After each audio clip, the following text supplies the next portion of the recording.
Alhamdulillah. Wassalatu wassalamu ala Rasulillah Muhammad ibn Abdullah wa ala alihi wa sahbihi wa man wala. Subhanaka la ilma lana illa ma 'allamtana innaka antal alimul hakim. Rabbi shrah li sadri wa yassir li amri wahlul 'uqdatan min lisani yafqahu qawli. Amma ba'du. Alhamdulillah, ibu-ibu semuanya yang saya muliakan, mudah-mudahan Allah limpahkan kepada kita keberkahan. Semoga semuanya dikaruniai kesehatan zahir dan batin, dikaruniai kelapangan dan keluasan hati, sehingga menjadikan kita hamba Allah Subhanahu wa Ta'ala yang dapat berbahagia dimanapun saja kita berada, dapat mensyukuri segala keadaan meski seperti apapun keadaan sedang berlangsung, insyaallah. Amin ya rabbal alamin. Ibu-ibu saudara sekalian, tema kita pada siang hari ini adalah muhasabah hati. Muhasabah itu artinya mempertanyakan, menghisab, mempertanyakan. Artinya adalah bahwa mari kita sama-sama mempertanyakan hati kita. Ada apakah di dalamnya? Karena di hari akhirat nanti yang akan dipertanyakan itu bukan hanya seperti apa kehidupan kita di atas muka bumi, tapi seperti yang Allah sampaikan dalam Al-Quran, a'udzubillahi minasyaitonirrajim, yauma la yanfa' mal wala banun illa man atallah biqalbin salim. Yauma la yanfa' mal wala banun, hari akhirat nanti tidak bermanfaat orang yang datang membawa harta, tidak bermanfaat orang yang datang membawa anak.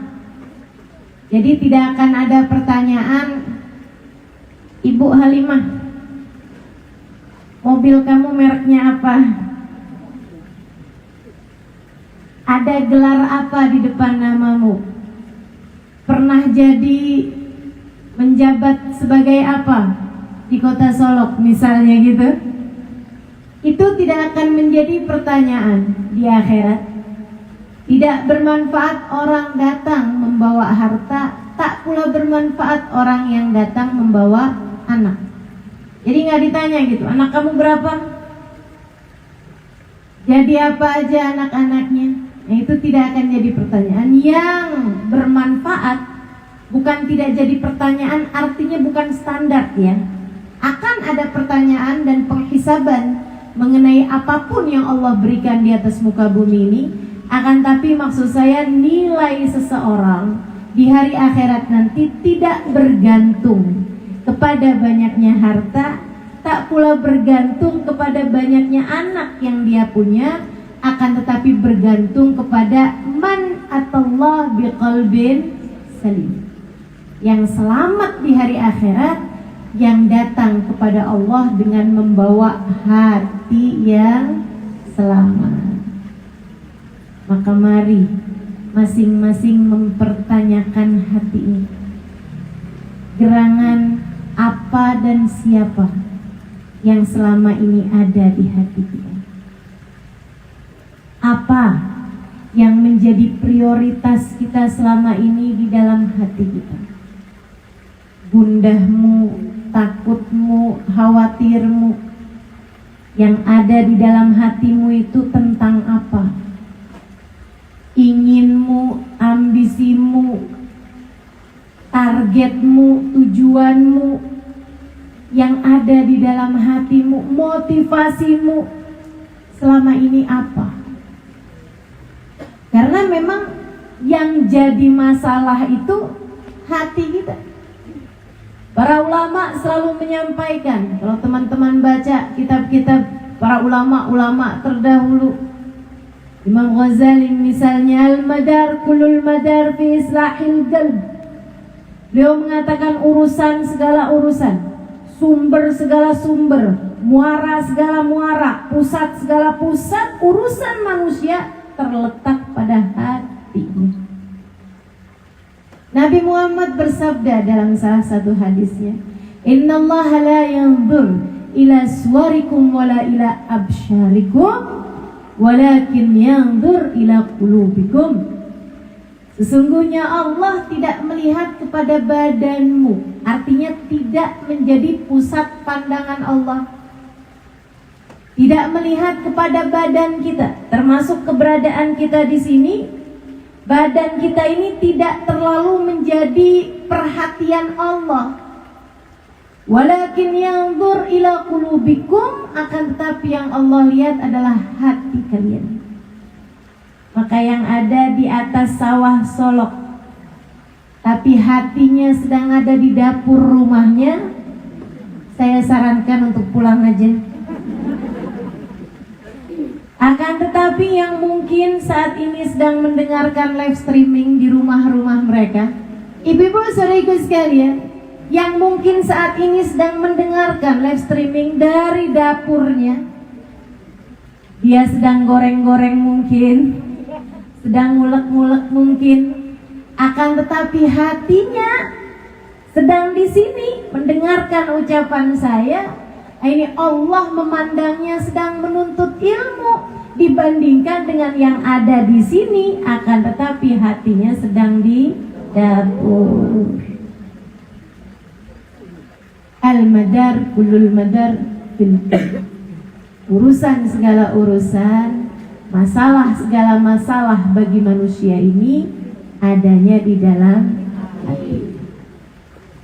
Pastikan ada apa dalam hatimu, pastikan ada siapa dalam hatimu.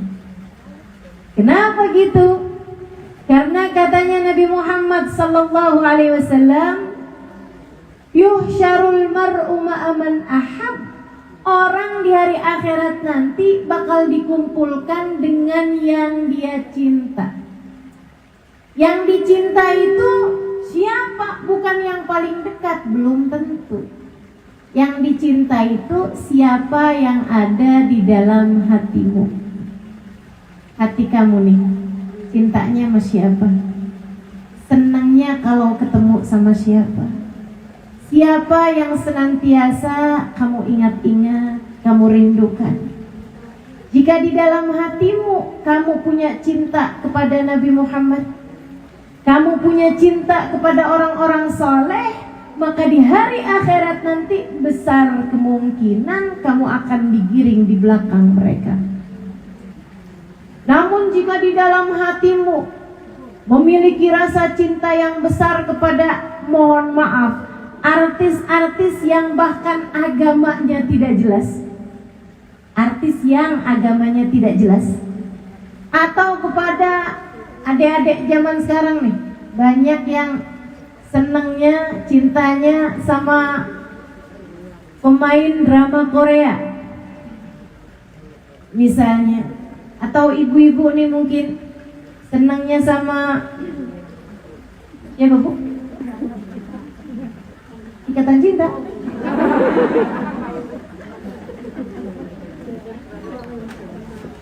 Saudariku sekalian, tuh kalau bahas urusan artis apal dari A sampai Z. Ada tuh yang begitu. Artis lagi bercerai, perebutan hak asuh anak, apal bener ceritanya. Khawatir tergolong sebagai orang-orang yang mencintai mereka, takutnya di hari akhirat kita dikumpulkan bersama dengan mereka. Nah, rasa cinta itu kan letaknya di hati. Makanya di hati penting benar, penting sekali. Kita mau bener-benerin hati kita, insya Allah. Yang hari ini biar pada ngerti caranya benerin hati, caranya bagusin hati. Mudah-mudahan Allah pandang, Allah turunkan rahmat, Allah turunkan kasih sayang kepada kita sekalian, sehingga keluar dari majelis ini Allah sudah akan berkenan untuk memperbaiki dan membersihkan hati kita sekalian. Amin ya rabbal alamin. Teman-teman saudaraku sekalian, begitu pentingnya perihal hati ini, sampai-sampai Allah menjadikan salah satu hadiah besar yang Allah berikan kepada manusia paling besar adalah masalah hati. Kata Allah, a'udzu billahi minasyaitonir rajim. Alam nashrah laka sadrak. Bukankah telah kami lapangkan hatimu, wahai Nabi Muhammad? Bu, Allah tuh ngasih segala macam hadiah buat Nabi, tapi nggak semuanya diungkit disebut sama Allah. Akan tetapi Allah memberikan hadiah kepada Nabi Muhammad berupa kelapangan hati. Allah menyebutnya. Dari sini kita tahu bahwa kelapangan hati merupakan hadiah besar yang Allah Subhanahu wa ta'ala berikan kepada Nabi Muhammad, yang bahkan diminta oleh Nabi Musa alaihissalam dalam ucapannya seperti yang Allah sampaikan dalam Al-Quran, Rabbi syrahli sadri wa yassirli wahlul 'uqdatan min lisani yafqahu qawli waj'alli waziran min ahli Haruna akhi ushdud biha azri wa syriku fi amri la akhiril ayat. Teman-teman sekalian, kata Nabi Musa, ya Allah, luaskanlah hatiku.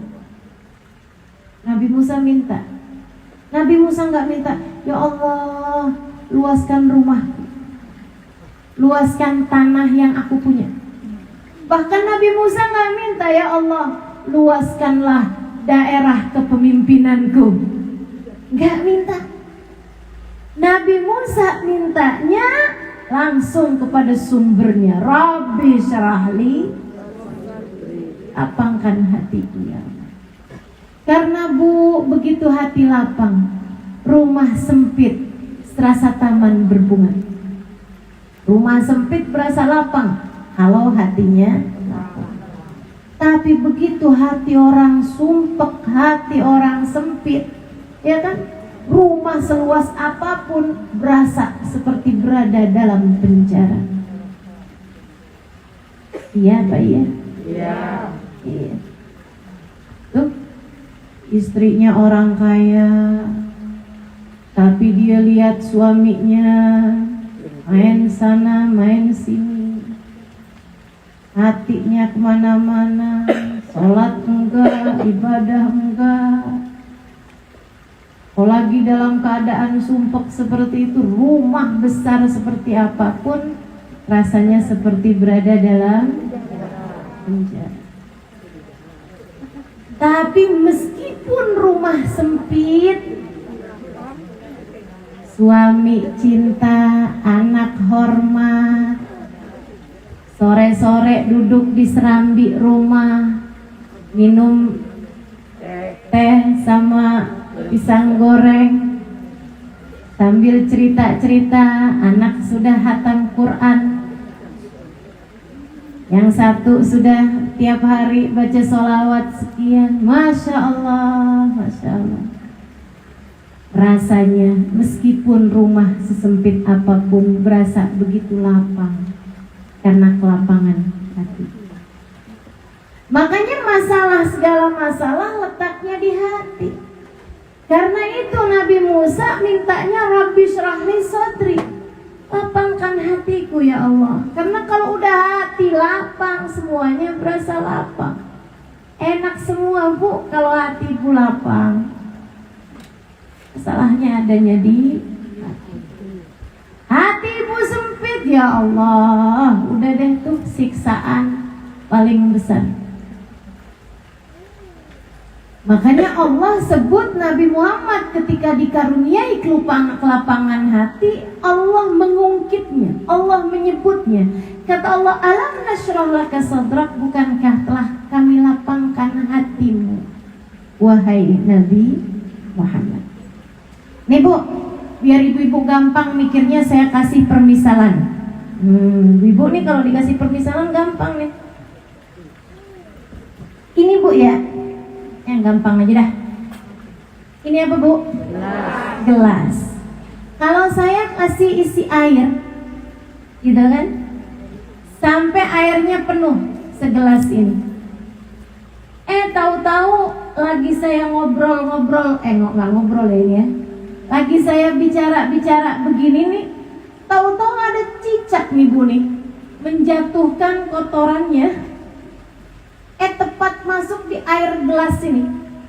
Kira-kira saya boleh minum nggak Bu nih air?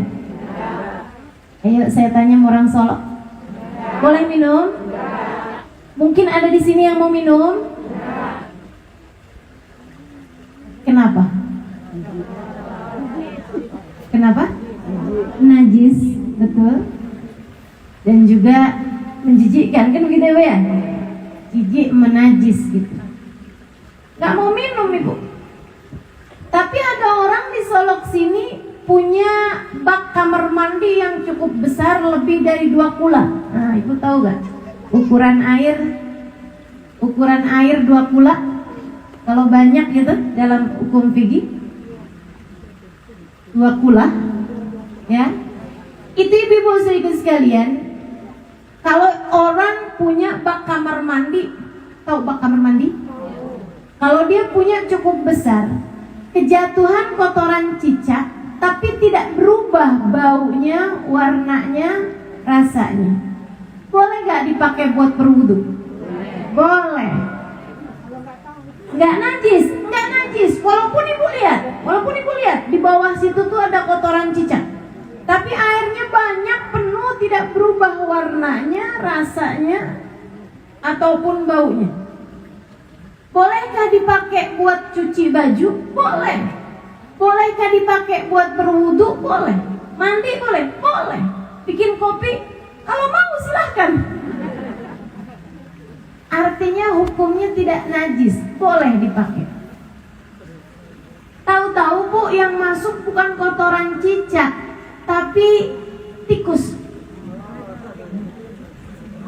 Ibu masuk kamar mandi ini, waduh, baunya luar biasa. Bolehkah airnya dipakai buat berwudu? Nggak boleh. Bukan karena kotoran, tapi karena ada bangkainya tikus tadi itu ya. Teman saya yang punya kolam renang besar, satu hari kolam renangnya ini dimasukin tikus. Tikusnya mati, diangkat bangkai tikusnya, airnya karena kolamnya sangat besar, airnya tidak berubah baunya, warnanya, rasanya. Bolehkah air kolam renang tersebut dipakai berenang? Boleh. Padahal tadi udah kena tikus nih, mati di situ. Boleh dipakai berenang? Boleh. Selagi tidak berubah bau, warna dan rasanya. Ibu-ibu sekalian, tapi ternyata satu hari dia punya kambing mau dia kurbankan, Bu. Kambingnya malam-malam Idul Adha, lepas dari talinya, dia kejebur kolam renang tersebut, mati di kambingnya. Belum sempat belajar berenang rupanya. Ibu-ibu sekalian, bolehkah air kolam itu dipakai buat berenang?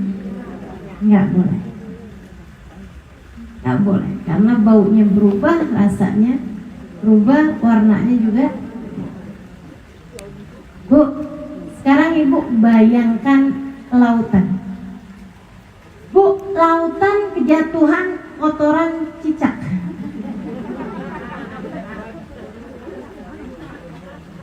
Lautan kejatuhan bangkainya tikus. Ngaruh nggak pada kesuciannya? Tidak. Lautan kejatuhan bangkainya kambing. Ngaruh nggak? Oh, sekarang air laut ini sekarang udah najis. Kenapa gitu? Ada bangkai kambing. Nggak ngaruh. Mohon maaf, bukan bangkai kambing, bangkai babi. Apakah berpengaruh kepada lautan tersebut? Oh, enggak.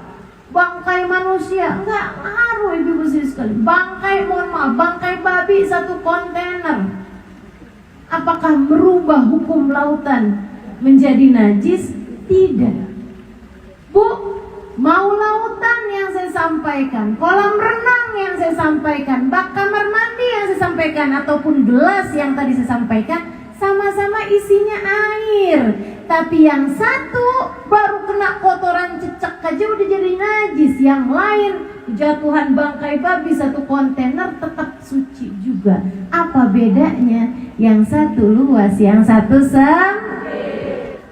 Hatimu persis kayak begitu. Ada yang hatinya gelas, ada yang hatinya bak kamar mandi, ada yang hatinya kolam renang, ada yang hatinya lautan,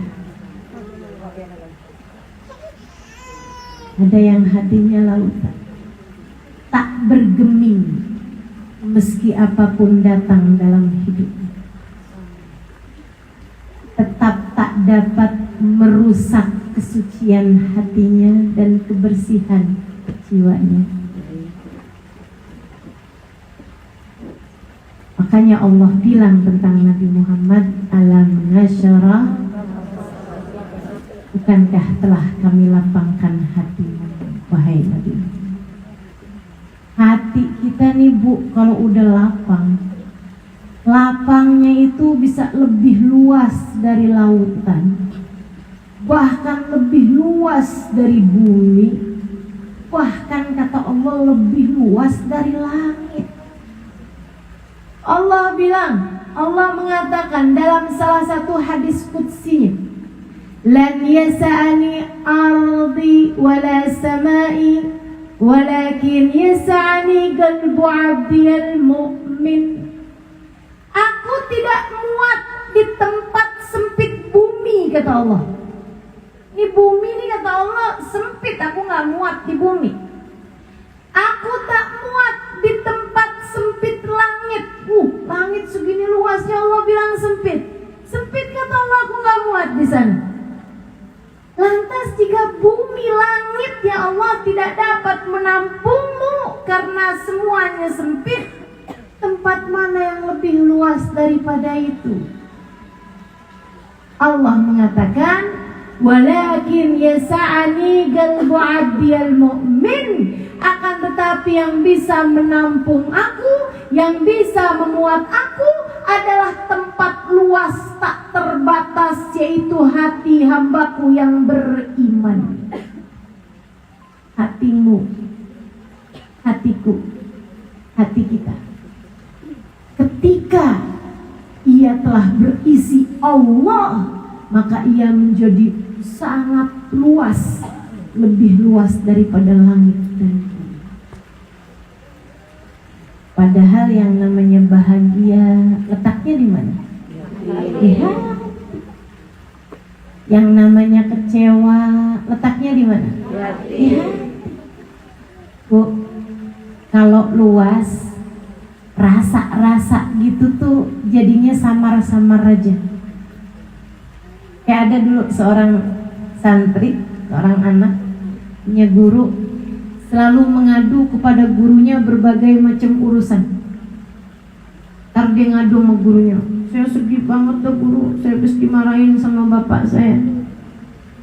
Nanti besokannya lagi dia bilang, saya sedih banget dah, saya hari ini habis dibully sama kakak saya, habis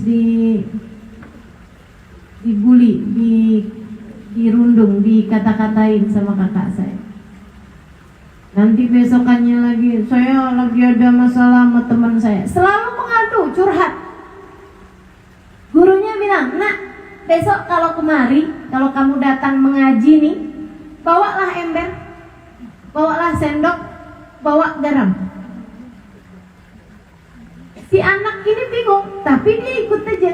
Namanya disuruh guru itu kan sami'na wa ta'na. Sama ke ibu-ibu sini kan, saya bilang tolong jangan difoto, nggak foto.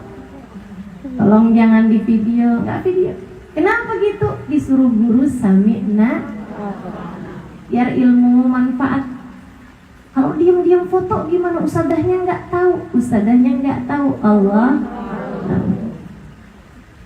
Sayang ilmunya. Kalau ada yang nyangkut, takutnya jadi nggak manfaat. Teman-teman saudariku sekalian saya muliakan, sampai kemudian besokannya dia bawa itu. Dia bawa gelas, dia bawa ember, dia bawa garam, dia bawa sendok. Sang guru masukkan air ke gelas, masukkan air ke ember. Dimasukkan kemudian 1 sendok garam di air segelas. Coba nak kamu rasa. Dia minum, asin sekali guru.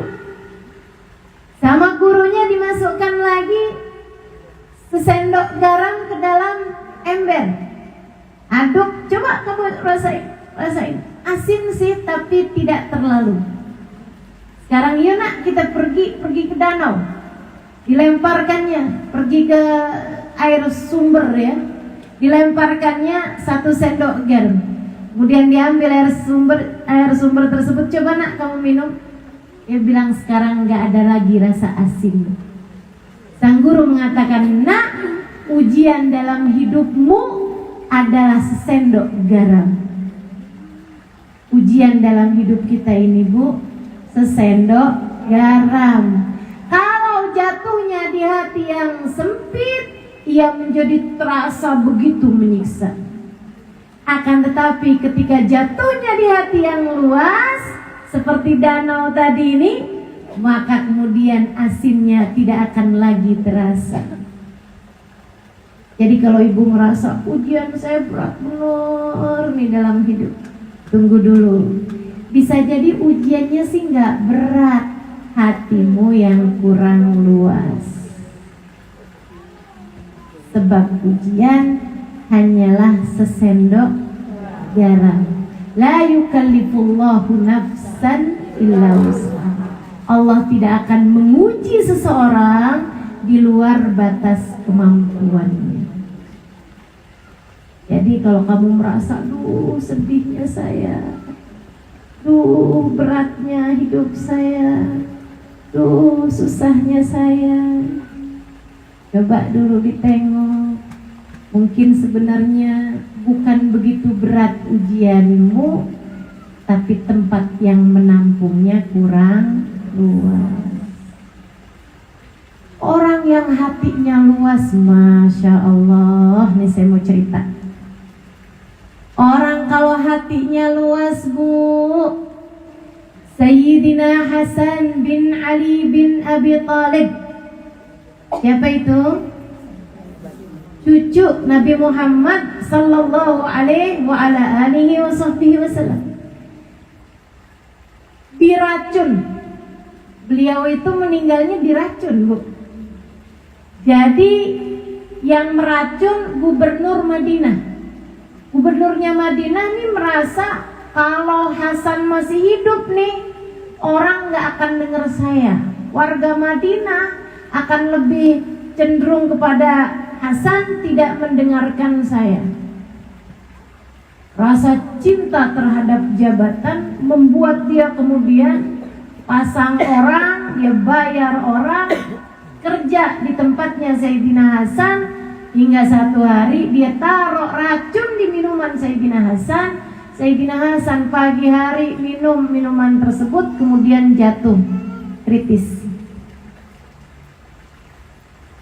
Diracun, Bu. Bukan sekedar WhatsApp nggak dijawab. Diracun, Bu. Bukan sekedar dikurangin uang belanja. Diracun. Bukan sekedar dikata-katain orang. Diracun, bukan sekedar difitnah, dibilang begini begitu, bukan. Diracun yang membuat beliau benar-benar kritis dan koma.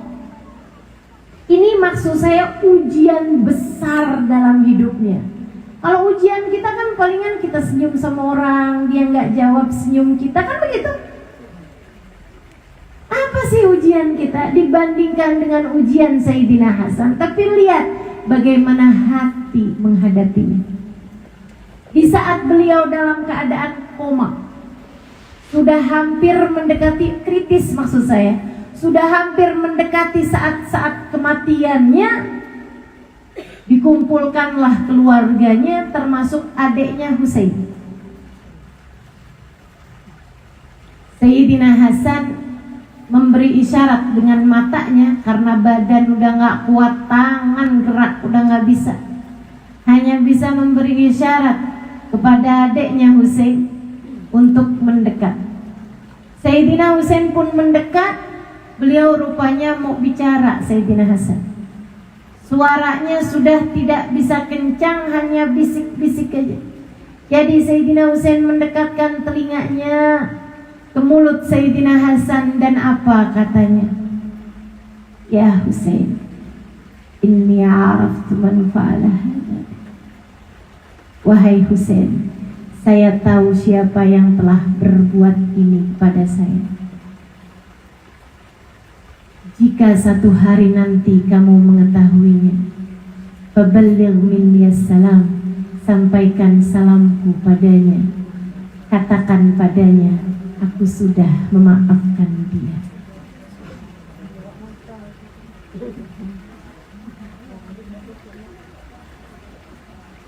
Nih, kalau gurunya orang soleh, nih, kalau bergurunya kepada orang yang benar, jadi ngerti menghadapi segala keadaan. Tapi kalau bergurunya sama sinetron, sama film India, sama film Korea, kira-kira bisa bayangin nih si kakak ngomong apa sama adeknya?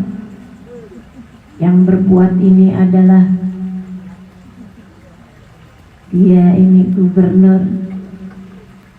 Jangan biarkan dia mati dalam keadaan tenang. Bayarkan dendam kesumatku ini padanya. Kepada siapa kamu berguru, teman-teman? Ini yang akan membuat hatimu lebih mengerti menghadapi apapun. Sayyidina Hasan bergurunya langsung kepada manusia paripurna, pemilik akhlak sempurna, yang Allah puji kemuliaan akhlaknya dalam Al-Quran dengan firman-Nya, wa innaka la'ala khuluqin azim. Sungguh engkau wahai Nabi Muhammad berada di atas budi pekerti yang mulia. Maka saudariku sekalian yang saya muliakan, hatinya lapang. Racun sekalipun, kejahatan yang membuat kematiannya sekalipun tidak bisa menghilangkan kesucian dari hatinya. Hati yang lapang, begitu indahnya, tidak bisa berbuat jahat kepada siapapun, tidak bisa tidak memaafkan kesalahan siapapun. Hatinya lapang. Jadi yang menyiksa kita nih di atas hidup kita, di atas muka bumi ini adalah sempitnya hati. Jangan mau ibu-ibu saudaraku sekalian, lapangkan hatimu, lapangkan hatimu. Biar hidup lebih nikmat kamu rasakan, biar hidup lebih bahagia kamu rasakan. Lapangkan hati. Orang yang hatinya lapang begini nih model. Atau seperti anak ponakan beliau, putra Sayyidina Husain, namanya Ali Zainal Abidin. Sayyidina Ali Zainal Abidin, ibu-ibu saudariku sekalian, putra dari Sayyidina Husain, si adik yang tadi dibisikin ini ya. Di masa beliau sudah berumur ya 50-an tahun, 40-an tahun, beliau dikenal sebagai orang paling soleh. Ya siapa yang lebih soleh dari beliau, Bu? Tiap malam punya 1000 rakaat sholat sunnah, menghatamkan, memberi 1000 sholat sunnah itu tadi ya, memberi nafkah kepada orang Madinah dengan cara bersedekah secara rahasia. Jadi kalau malam tuh beliau taruh beras misalnya, gandum di negeri sana ya, ditaruhnya di depan rumahnya orang yang memang beliau sudah punya jadwalnya. Nih bulan ini tanggal sekian berasnya habis, janda sama anak-anak yatim. Si janda malam hari udah berniat, besok pagi nak kita udah gak punya beras lagi, besok kita ngemis dah.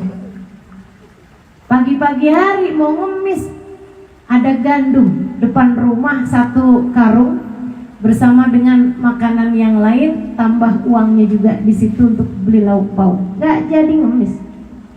Mereka tidak tahu siapa yang memberi, nggak ada ditulis di situ tertanda Ali Zainal Abidin. Selamat menikmati makanmu selama sebulan ini. Yang memberi ini adalah Ali Zainal Abidin pakai stempel. Nggak ada begitu. Dirahasiakannya pemberian tersebut sebab beliau tahu bahwa di mata Allah pemberian secara rahasia bernilai 70 kali lipat dibandingkan dengan pemberian yang diketahui orang banyak. Ibu-ibu saudariku sekalian, sedekah rahasia tutfi ghadabar Rabb, kata Nabi Muhammad. Sedekatus sir, sedekah yang rahasia memadamkan api neraka Allah, memadamkan murka Allah Subhanahu wa taala dalam diri seseorang. Karena itu kemudian beliau bersedekah dengan cara seperti itu, rahasia. Tidak ada yang tahu sampai di saat beliau wafat. Baru habis beliau wafat, pada banyak pengemis di kota Madinah. Orang heran, kamu orang miskin baru apa gimana nih? Dulu-dulu nggak ada yang ngemis, sekarang kok banyak pengemis. Orang miskin baru nih jangan-jangan. Dibilang enggak, kita miskin udah dari lahir. Miskin udah lama. Dulu kok kenapa nggak ngemis? Kami dulu setiap kali mau ngemis, besok paginya ada bekal makanan depan rumah kami. Sehingga kami tidak jadi mengemis. Sesudah wafatnya Ali Zainal Abidin, taulah kami bahwa beliaulah yang selama ini bersedekah dengan sedekah yang rahasia. Karena sesudah wafat beliau tak ada lagi bekal makanan yang terhidang atau yang terletak di depan pintu rumah kami. Itu bu, orang paling alim, orang paling soleh, Sayyidina Ali Zainal Abidin. Ibu-ibu saudaraku sekalian, beliau satu hari lagi sholat di dalam masjid. Ada orang pengusaha di kota tersebut lagi datang, lagi transit di kota itu. Dia kemudian sholat, habis selesai sholat, dia ngantuk, dia tidur dalam masjid itu. Dia tidur di masjid, kantong uangnya dia letakkan begitu aja di sampingnya. Teman-temannya lewat, kelihatan, nah teman kita nih katanya. Orang di kampung dia nih, teman dia, si pengusaha ini bukan orang situ sebenarnya, lagi transit aja. Habis ini dia mau pergi ke rumah temannya. Dia lagi di situ, teman-temannya bilang, teman kita lagi tidur, sembarangan aja kantong uangnya di sini, diambil sama teman-temannya, dibawa. Maksudnya buat nyimpenin gitu, biar jangan hilang. Bangun orang tadi ini, dapetin kantong uangnya hilang. Dia lihat, siapa nih di sekeliling nih yang nyuri uang saya? Dia lihat satu-satunya orang yang ada di situ ketika dia bangun yang tidak berubah adalah Ali Zainal Abidin yang lagi sholat di ujung situ. Dia pun datengin Ali Zainal Abidin. Dia nggak kenal, dia nggak tahu siapa yang didatengin. Orang paling soleh di kampung itu, cucu dari putri Nabi Muhammad SAW, anak dari cucunya Nabi Muhammad SAW. Pak, balikanlah uang saya tuh yang bapak curi tadi. Sayyidina Ali Zainal Abidin, maaf pak, kata Sayyidina Ali Zainal Abidin, kembalikanlah uang yang bapak curi tadi tuh. Jangan rame-rame kan di masjid. Yuk kita keluar. Dibawa keluar. Kenapa pak tadi pak? Uang saya tuh, kembalikan. Jangan kamu curi uang saya. Oh berapa tadi ya pak ya? Itu ada 1000 dinar. Itu macam uang sekarang 10 juta misalnya begitu. Uang yang cukup besar jumlahnya.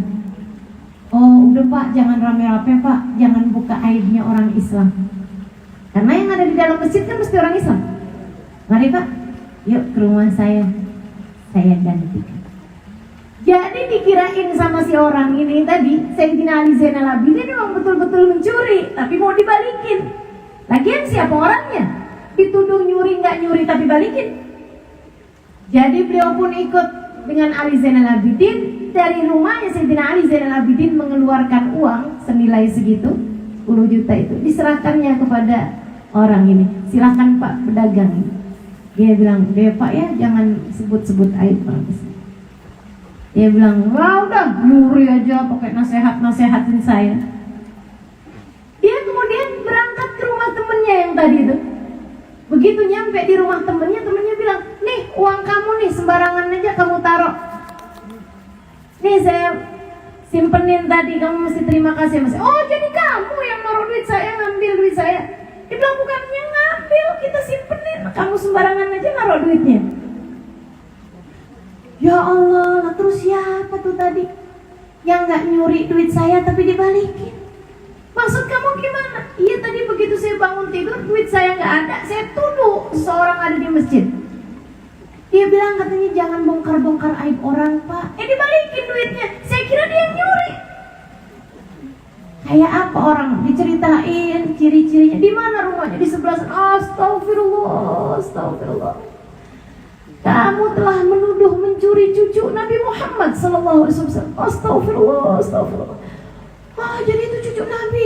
Ya ampun, ayo dong tolong, saya mau minta maaf sama dia, temenin saya. Ogah, nanti kualat bareng-barengan kita berdua. Ogah, saya nggak mau. Ya pun sendirian datang ke rumah cucu Nabi. Maafkan saya Tuhan, balikin duit. Maafkan saya, maafkan. Nangis.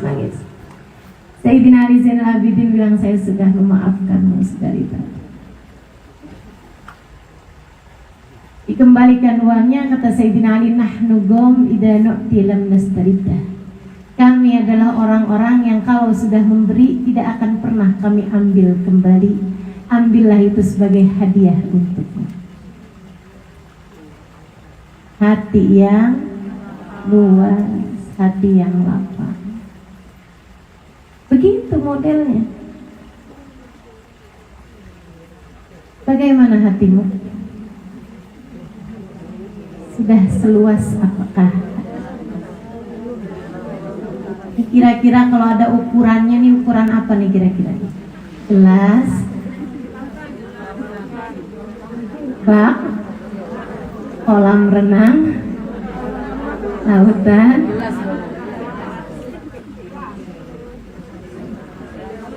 ya.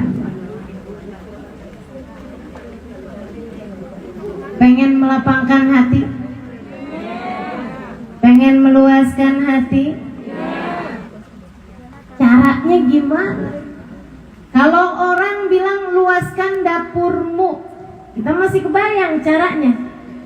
Walaupun agak repot, tapi bolehlah kita bikin dinding yang itu, kita buka dindingnya, luaskan dapurnya. Luaskan kamar, kebayang. Luaskan kamar mandi, kebayang caranya. Luaskan hati, gimana nih, kita operasi apa gimana? Teman-teman saudariku sekalian yang saya muliakan, kamu harus tahu hatimu itu nih ini prinsipnya, ini faktanya. Ibu ya, Bu, hatimu bernilai sesuai dengan apa yang kau masukkan di dalamnya. Hatimu nilainya sesuai dengan isi yang ada di dalamnya. Kalau di dalamnya isinya barang kotor, hatimu kotor.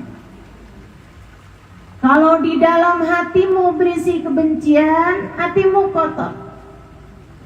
Kalau di dalam hatimu isinya kasih sayang, hatimu indah. Kalau di dalam hatimu isinya barang-barang kecil, hatimu sempit.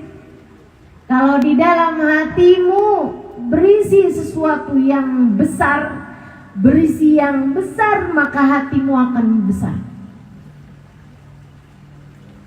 Maka kalau kamu ingin meluaskan hatimu, masukkan dalam hatimu yang besar. Apa yang besar? yang paling besar adalah Allah Subhanahu wa ta'ala. Kalau kamu dapat memasukkan dalam hatimu Allah zat yang maha besar, maka hatimu akan menjadi tempat paling luas yang pernah ada di atas muka bumi.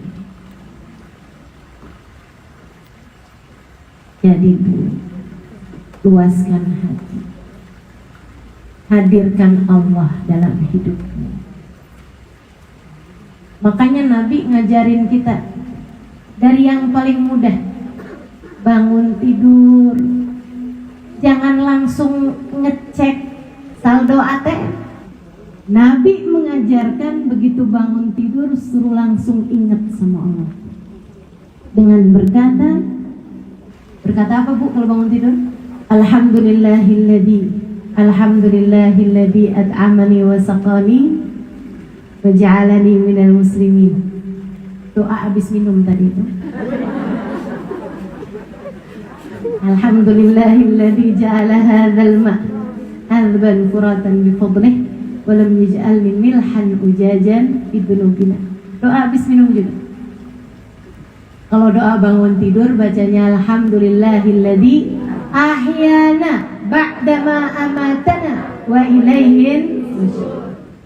Ya Allah, terima kasih yang telah membangunkanku setelah Engkau mematikanku, membuatku tak sadarkan diri, dan hanya kepadamulah aku akan kembali. Itu salah satu metode pengajaran Nabi Muhammad kepada kita umatnya untuk dapat menghadirkan Allah dalam segala keadaan. Bangun tidur, langsung ingat Allah. Alhamdulillah, makasih Allah. Ladzi ahyana ba'dama amatana wa ilaihi. Masuk kamar mandi, Rabbi a'udzubika minal khubuthi wal khaba'ith. Ya Allah, aku berlindung padamu dari kejahatan setan, baik laki-laki maupun perempuan.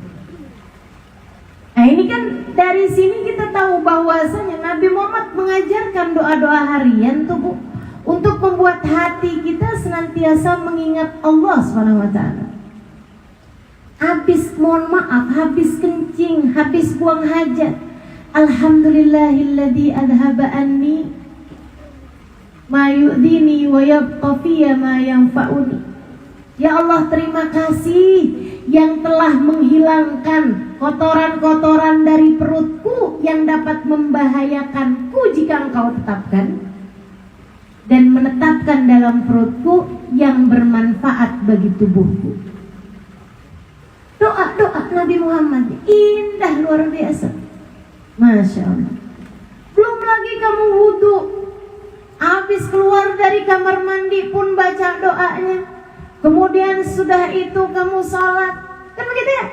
Itu adalah cara-cara Allah yang diajarkan lewat Nabi Muhammad untuk membuat hati kita senantiasa mudah untuk mengingat Allah. Pakai baju baca doa, lagi ngaca baca doa, Allahumma kama hassanta khalqi fahassin khuluqi. Oh, ada yang hafal ini ya? Rupa-rupanya orang Padang kalau dandan gak ada yang baca doa. Orang Solok rupanya kalau dandan gak baca doa ya. Kalau dandan, kalau ngaca bacanya apa? Gak baca, saya sambil lihat kenapa nih hidung nih gak kayak hidung orang. Ya Allah, saya gitu. Jadi kalau ngaca suka liatin gitu, ya Allah, Nabi itu katanya hidungnya alif, kecil mancung. Kenapa hidung saya kayak huruf ta? Alhamdulillah ala kulli hal. Kita syukurin aja. Doanya kalau berdandan, kalau kita ngelihat bercermin gitu, ya Allah, sebagaimana Engkau telah membuat indah rupaku, maka buatlah indah pula akhlakku. Tapi rupa saya nggak indah, Ustazah, indah. Indah bagi siapa? Bagi yang menyayangi dan mencintaimu. Tanya anaknya, mama cantik nggak nak? Cantik pasti. Betul ya? Buat yang cinta padamu, kamu akan dilihat indah. Makanya kalau ada orang bilang, Ustazah cantiknya, rupanya kamu sayang sama saya. Ya, ketika kamu dicinta, kamu jadi cantik di hadapan pecintamu. Bukan karena kamu cantik, kamu jadi dicinta, bukan. Akan tetapi justru karena kamu dicinta, kamu jadi terlihat cantik di hadapan pecintamu. Gitu. Jadi gak usah takut suamimu kemudian akan berpaling hati darimu. Gak usah takut. Berusahalah untuk menyayangi dan mencintai dia sepenuh hatimu, hingga dia pun melakukan hal yang sama. Dan dengan cara itu kamu akan menjadi seseorang yang tercinta di hadapan suamimu. Maka kamu akan cantik zahir batin di hadapan suamimu. Kan kalau di hadapan yang lain mah gak penting. Betul? Ibu-ibu, teman-teman, saudariku sekalian yang saya muliakan, Nabi Muhammad mengajarkan nih doa-doa harian untuk menjadikan kita selalu ingat sama Allah Subhanahu wa Ta'ala. Hati yang lapang biar ingat sama Allah. Hati yang lapang kalau kamu dapat menghadirkan Allah dalam segala keadaan.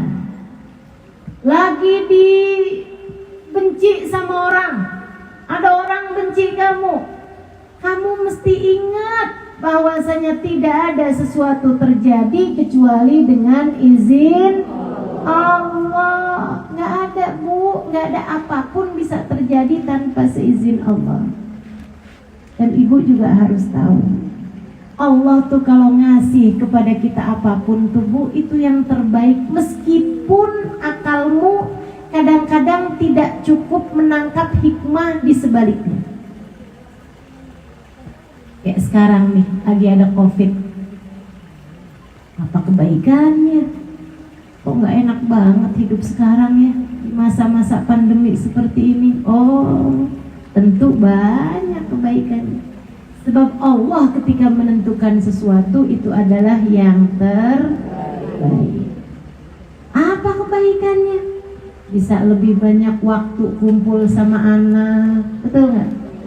Yang sekolahnya ditutup, libur, sekolah dari rumah, jadi banyak ketemu sama anak, banyak mencurahkan kasih sayang sama anak. Jadikan saat-saat kebersamaanmu dengan keluarga. Gitu. Banyak kebaikannya bu. Banyak orang-orang yang lahir pada Desember tahun 2020 kemarin ini. Karena awal-awal lockdown suami istri pada bingung mau ngapain.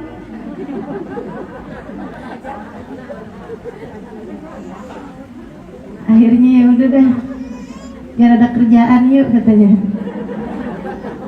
Masya Allah. Teman-teman saudaraku sekalian, selalu ada banyak kebaikan pada setiap takdirnya Allah.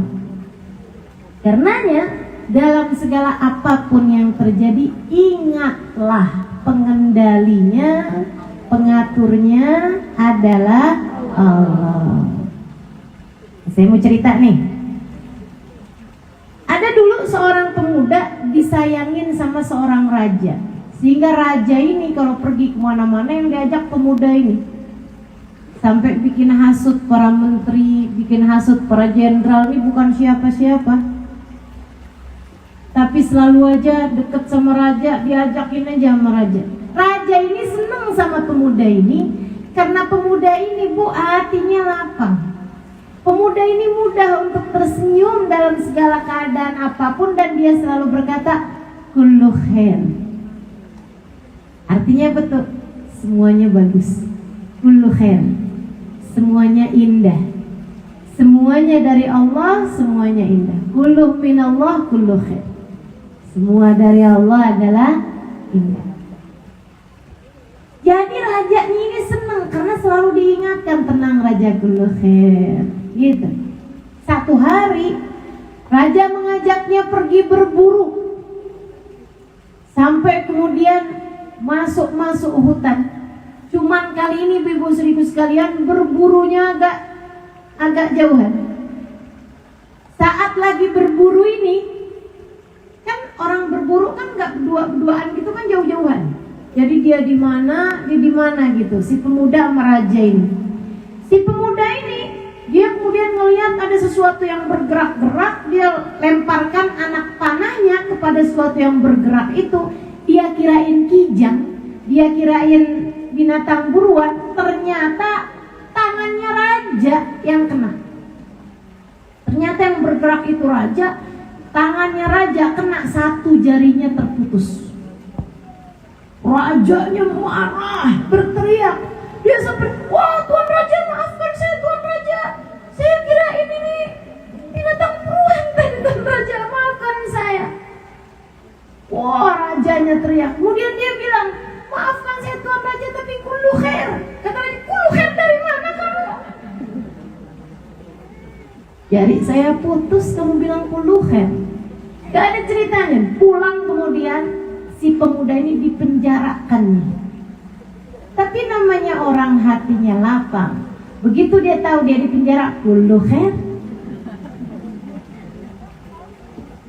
Orang hatinya lapang enak ya. Kullu khair. Masukin dalam penjara enak lah saya. Nggak harus kerja, saya dapat makanan.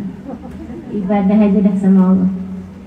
Ibu teman-teman saya sekalian, setahun berlalu, raja ini udah sembuh jarinya, walaupun kurang sempurna, tapi bolehlah dia kembali berburu. Kali ini berburunya kejauhan. Tentu aja nggak ngajak si pemuda ini, kan di penjara dia. Sampai berburunya kejauhan, lagi berburu di tempat yang sedang ada kaum kanibal, pemakan manusia, sedang menjajah, sedang memangsa, mencari mangsa di daerah tersebut. Si raja ketangkep, dimasukin sebagai binatang buruan bagi kaum kanibal tersebut. Penjara lah dia, bareng-barengan sama orang-orang yang lain. Tiap hari gemeteran dia. Hari ini diambil Fulan bin Fulan tetangganya, dibikin opor. Besokannya lagi nih yang kemarinan ada barengan sepenjara sama dia, sampingnya dia, penjara lagi jadi rendang, dipotong jadi rendang, dimasak ya, buat makanan rajanya dan semua kelompoknya kaum kanibal itu tadi. Satu hari giliran tuan raja ini diambil, mau dipenggal kepalanya. Begitu mau dipenggal kepalanya, kelihatanlah satu jarinya yang putus itu tadi. Algojonya berhenti dulu, dia lapor dulu. Tuan raja, bilang meraja kanibalnya nih, makananmu hari ini sebenarnya kelihatannya enak, dagingnya banyak secara raja dia kan. Dia bilang cuman masalahnya ada satu jarinya yang terputus, potong jarinya. Gimana Tuan Raja? Saya nggak mau makan yang keputus-putus itu. Saya nggak mau makan yang cacat, nanti bikin kita siang. Jadi gimana Tuan Raja? Lepasin aja, bebasin aja. Jadi dia udah siap-siap, udah merem-merem mata, nih udah mau asyhadu an la ilaha illallah, asyhadu anna Muhammad Rasulullah. Tiba-tiba, bangun Pak, sana pulang. Dia bilang, kenapa sih nggak jadi disembelih? Dia bilang, kita nggak mau makan kamu. Oh kenapa? Seneng, cuman pengen tahu gitu sebabnya kenapa. Karena jari kamu putus, kita nggak mau makan yang cacat, nanti bikin kita sial. Saat itulah dia tahu makna kullu khair. Dia lihat jarinya kemudian, kullu khair. Kalau nggak karena jari saya keputus ini, pastilah saya hari ini udah jadi daging guling. Masya Allah, dia pun pulang dan hal pertama yang dia lakukan segera membebaskan pemuda tadi. Dia bilang, aduh maafkan saya. Dia cerita kemudian, alhamdulillah nih gara-gara jari kamu nih, jari saya yang kamu bikin putus nih, saya hari ini selamat. Kalau enggak saya nih sudah jadi daging guling hari ini, ada di piringnya Tuan Raja itu. Dia bilang, maafkan saya udah penjara kamu selama ini. Katanya si muda tersebut, enggak gitu juga Tuan Raja, kullu khair. Lah kok kenapa begitu? Karena kan Tuan Raja kalau berburu kan ngajak saya. Kalau Tuan Raja berburu ketangkep sama kaum kanibal kan saya juga. Kalau hari ini Tuan Raja dibebaskan karena tangan Tuan Raja ada yang keputus, kan sebagai gantinya saya yang jadi rendam. Iya juga ya. Alhamdulillah kamu di penjara sehingga kamu nggak saya ajakin pergi berburu. Kullu. Kadang-kadang tuh Bu, kita nggak bisa menyingkap hikmah setiap peristiwa. Tapi bagaimanapun keadaannya, kamu harus tahu bahwasanya apapun yang ditentukan Allah adalah yang terbaik. Yang punya suami, alhamdulillah. Mudah-mudahan jadi istri yang soleha, sehingga di hari akhirat kamu boleh masuk surga dari pintu manapun. Yang nggak punya suami, alhamdulillah. Masuk surganya nggak repot, karena bakti sama suami itu bukan urusan mudah ya Bu. Betul Bu? Betul Bu? Yang punya anak, alhamdulillah, akan ada penerus sujudmu, ibadahmu di atas muka bumi. Karena semua kebaikan yang dilakukan anak, orang tua ikut dapat pahalanya. Sebab orang tua adalah penyebab keberadaan seorang anak di atas muka bumi. Yang gak punya anak, alhamdulillah, gak sulit hisabnya, gak banyak pertanyaannya, gak banyak tanggung jawabnya. Kan begitu. Jadi dalam keadaan apapun kamu harus tahu kullu khair. Yang Allah tetapkan bagi kita tuh yang terbaik. Yang terbaik. Kadang hari ini kita pengen coba ya kalau jadi dia enak ya. Tapi nanti kamu akan tahu, ya Allah, mending jadi kayak gini aja daripada jadi dia. Kita nggak pernah tahu. Makanya teman-teman saudariku sekalian yang saya muliakan, syukuri apapun yang terjadi.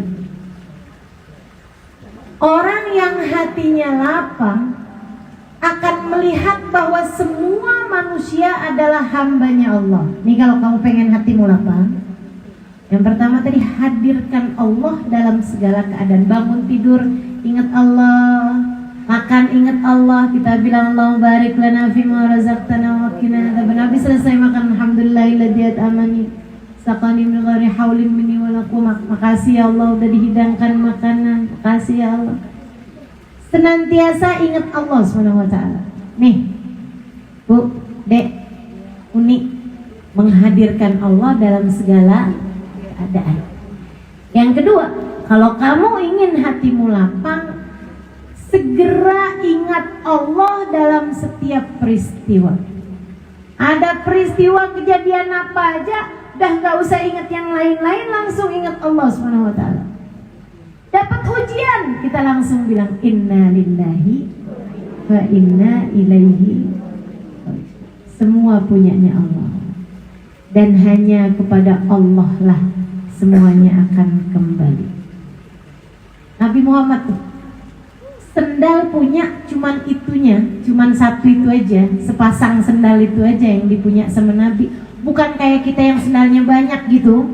Saya tahu nih ibu-ibu sini nih pasti sendalnya banyak-banyak. Ada sendal khusus pergi pasar, ada sendal khusus pergi kondangan, ada sendal khusus untuk pergi pengajian. Masing-masing tuh sandalnya. Biasanya yang di Jakarta begitu, yang di Solo gitu juga? Enggak ada bedanya. Teman-teman saudariku sekalian, Nabi Muhammad tuh sendalnya cuman itu aja, sepasang itu aja sendalnya. Satu hari Bu, Nabi Muhammad mau pergi ke satu tempat, sendal diletakkan di situ, sendal Nabi hilang. Sendal Nabi hilang. Ini keadaan namanya nih kan, kejadian namanya kan, peristiwa namanya, peristiwa hilangnya sendal Nabi. Tapi Nabi kan orang hatinya lapang. Begitu sendal hilang, yang diingat sama Nabi siapa? Allah. Apa kata Nabi Muhammad? Ya Allah, hatinya baik, hatinya lapang, hatinya indah. Nabi Muhammad bilang, ya Allah, jika yang mengambil sendalku adalah orang yang miskin, berkahilah sendalku itu padanya sehingga ia dapat memakainya untuk hari-harinya. Bikin awet, gak rusak-rusak sendalnya, Allah berkahilah. Ya Allah, jika yang mengambil sandal saya ini adalah orang mampu, orang kaya, tapi masih suka ngambil punyanya orang, itu penyakit namanya kleptomania itu ya. Kata Nabi Muhammad, ya Allah, kalau yang ngambil sendal saya sebenarnya orang mampu, tapi dia suka itu barangnya orang, dosa kan dia kan? Dosa kan? Ya Allah, jadikanlah ini sebagai dosa terakhir yang dia perbuat, karuniakanlah taubat padanya. Orang nyuri sendalnya Nabi begitu keadaannya. Kalau nyuri sendal kita gimana kira-kiranya? Yuk belajar buat bisa memiliki hati yang lapang, hati yang selalu menghadirkan Allah dalam segala keadaan. Itu ibu, kalau hatimu lapang, kemudian kamu melihat semua keadaan adalah dari Allah, nikmat hidupmu bu. Apalagi kalau kamu lihat semua manusia adalah hambanya Allah. Saya lihat perempuan-perempuan nih di Solo nih. Saya lihatnya hambanya Allah, hambanya Allah, hambanya Allah, hambanya Allah, hambanya Allah. Tidak ditakdirkan hadir di sini kecuali yang dikehendaki oleh Allah. Ada yang pulang duluan, dikehendaki oleh Allahnya begitu. Ada yang nggak jadi datang, dikehendaki oleh Allahnya begitu. Ada yang ngantuk di pojokan, dikehendaki oleh Allahnya begitu.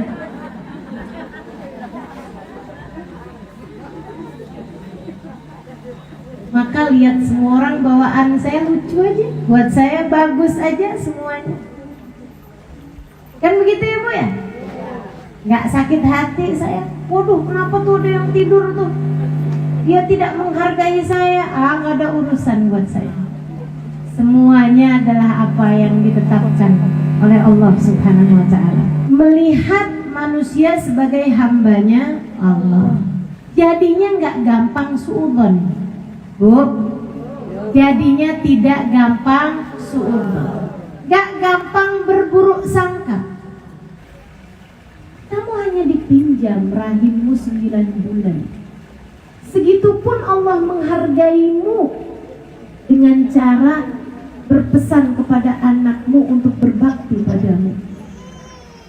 Ibu-ibu saudaraku sekalian yang saya muliakan, jadi lihat anak, lihatnya hambanya Allah. Jangan jadikan anakmu seperti yang kamu mau, tapi jadikan anakmu seperti yang Allah mau. Marahlah kalau anakmu tinggal sholat, doakan, kasih teguran. Jangan hanya marah ketika anakmu misalnya merusakkan barang. Tengok tuh Nabi Muhammad alaihissalam. Anas bin Malik khidmah di rumah Nabi 10 tahun, tidak sekalipun dibentak oleh Nabi Muhammad. Kalau Anas buat kesalahan pecah piring misalnya, Nabi Muhammad bilang, da'u illam yuridillahu an yaf'alah lama fa'alah. Biarkan saja Anas, kalau tidak ditakdir piring itu buat pecah, nggak akan pernah pecah. Nabi selalu ingat Allah, dan Nabi selalu ingat bahwasanya Anas bin Malik, siapapun aja di rumah kita, semuanya sejatinya adalah hambanya Allah. Bu, ibu lihat suami bu, ingat dia hambanya Allah. Ibu kalau marah-marahin suami mulu, bu, Allah nggak suka sama ibu. Dikasih suami dimarahin mulu. Jangan. Ibu kalau tuntut suami ibu tuh harus punya ini, udah harus beli ini buat saya, harus begini buat saya. Masya Allah. Itu bu yang tertekan bukan hanya suami ibu, Allah nggak suka sama ibu. Kamu pikir dia siapa? Dia hambaku, kata Allah. Maka yuk belajar melihat siapapun sebagai hambanya Allah. Sekedar berbagi pengalaman awal nikah sama suami itu ya, tentu saja. Ibu-ibu sekalian, awal-awal nikah saya sama suami dari dua kubu yang sangat berjauhan. Saya adalah seorang santri pondok pesantren, pindah-pindah pondok pesantren selama 12 tahun, dan kemudian saya berakhir di Daruz Zahra Tarim Hadramaut, bukan hanya sebagai seorang santri tapi juga sebagai seorang ustazah.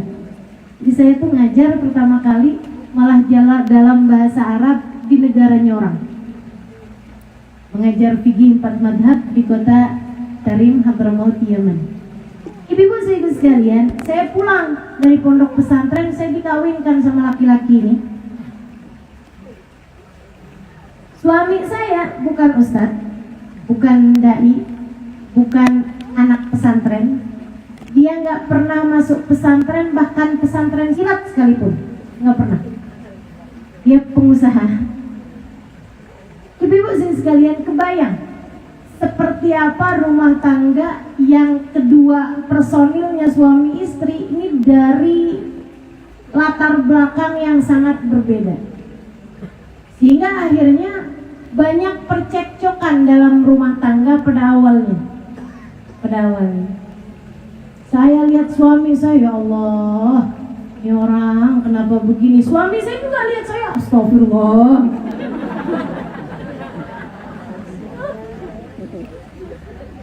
Kenapa dia begitu? Dia gitu ngelihat saya baca Quran gitu, sampai turun dari tempat tidurnya sambil bilang, kamu hafal ya Al-Quran? Saya bilang, enggak, saya enggak hafal. Kamu pasti hafal nih Al-Quran. Enggak, saya enggak hafal. Kenapa dipaksa gitu sih? Saya bilang, saya enggak hafal. Kamu bacanya cepat sekali. Dia bilang, saya enggak pernah lihat orang baca Quran lebih cepat dari kamu.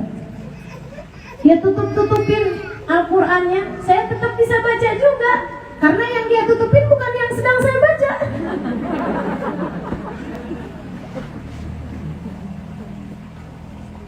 Dia cerita, saya terakhir baca Quran saat saya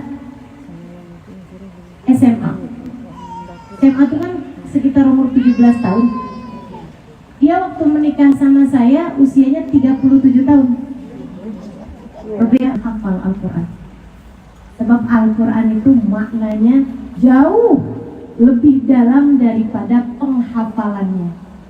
Hafalinnya setahun selesai teman-teman sekalian. Tapi buat memahaminya perlu waktu yang jauh lebih lama daripada itu. Teman-teman sekalian, jauh banget nih perbedaan latar belakang, sehingga akhirnya ada banyak konflik dalam rumah tangga yang membuat suami saya marah atau saya marah.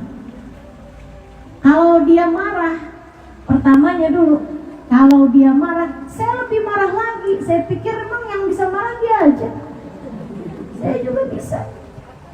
Dan kesian suami saya, kalau dia marah biasa aja selayaknya orang. Saya walaupun marah, saya ustazah, saya bawa hadis, saya bawa ayat. Coba bayangkan betapa tertekannya suami saya, yang kalau lagi marah dibawakan Allah berfirman.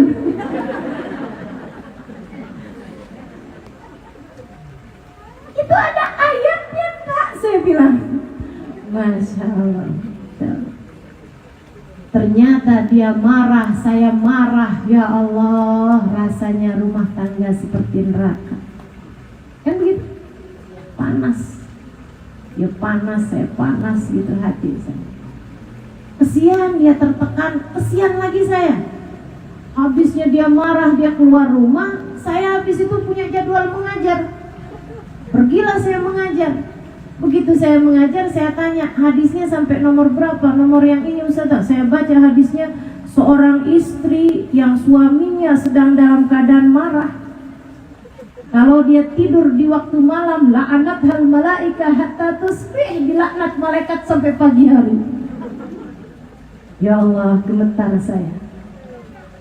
Teman-teman saudara sekalian, jadi saya mikir gitu lama-lama, oh berarti salah nih kalau saya hadapi kemarahan suami saya dengan kemarahan juga.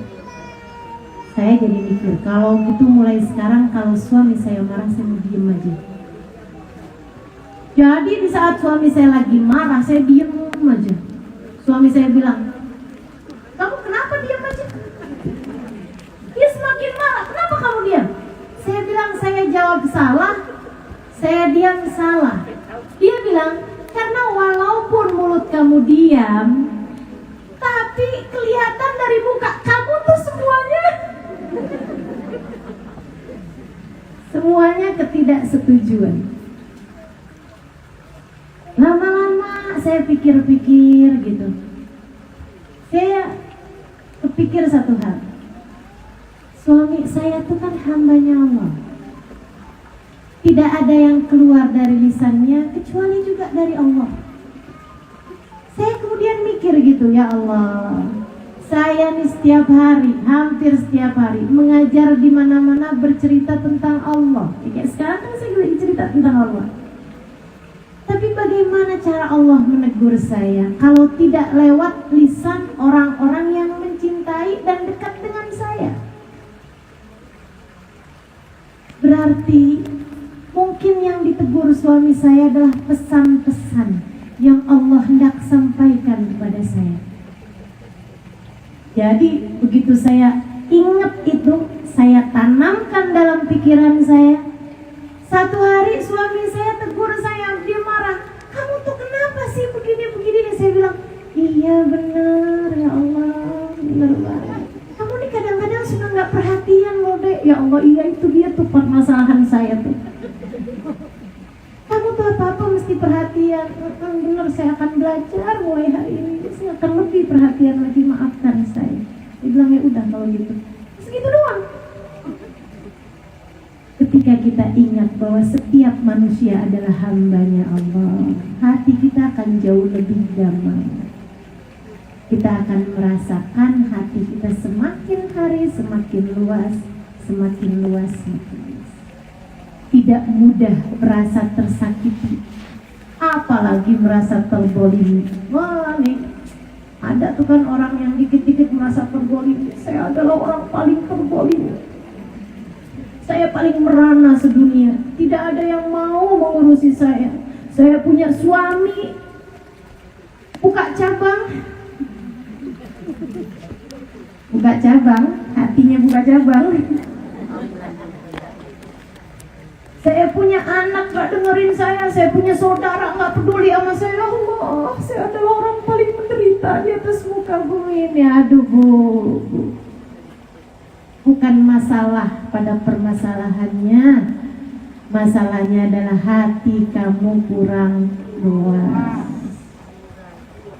Itu coba luasin hati, luasin hati, luasin hati. Ingat Allah, ingat Allah dalam segala keadaan. Lihat manusia sebagai hambanya Allah. Insya Allah dengan cara itu hidup kita akan jauh lebih berarti, jauh lebih bermakna, jauh lebih bahagia dari dunia sebelum kelak di hari akhirat. Insya Rabbana zalamna anfusana wa illam taghfir lana wa tarhamna lanakunanna minal khasirin. Rabbana atina fid dunya hasanah fil akhirati hasanah wa qina adzabannar.